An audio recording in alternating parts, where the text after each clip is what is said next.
'97. There's an incident that happened. Was it 97? 97. There's an incident that happened on an aeroplane, which has been blown out of proportion of what actually happened. I got on a plane in Tokyo, should have landed in Detroit to do Nitro. I took some pills. I went to the toilet. The door was one of those old kind of fashioned planes with a concertina door. Right. I'd stood there and my foot was stopping the door shutting. I hadn't locked the door.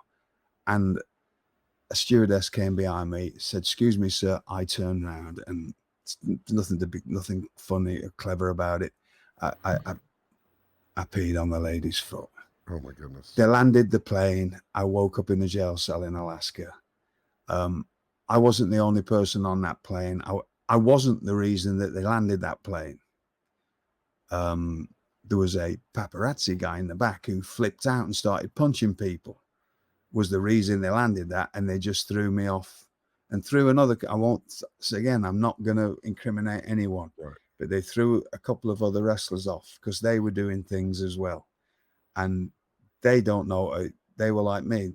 They won't have any idea what they were doing, but I do know what they were doing because WCW investigated this, and I found out what they were doing. But they got away with it. I didn't. As soon as this went to court, this lady said, no, he wasn't doing anything malicious. It was just a drunken incident that happens.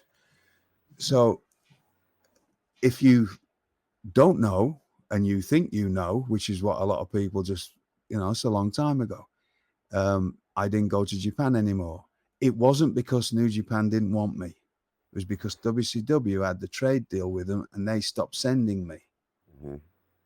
Because when I saw in 1999 that was still happening, I happened to see Ricky Choshu, who was the booker for New Japan, and he said, "Where have you been?" Because I was getting used very well. He didn't know.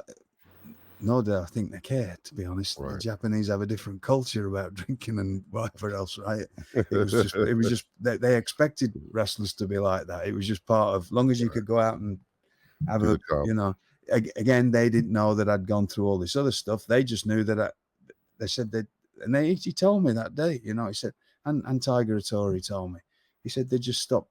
They told us you couldn't come. And then the next thing, you're in WWE, WWF at the time. Oh, and then so I started talking to them then, this is 1999, about going back there. So I was ready to, once WCW let me go, I thought, I'll just go back to Japan now, because I'd already talked to them recently and they were asking about me and wanted me to go back there again because I was always in very good terms with everybody there. So, but then WWE offered me, again,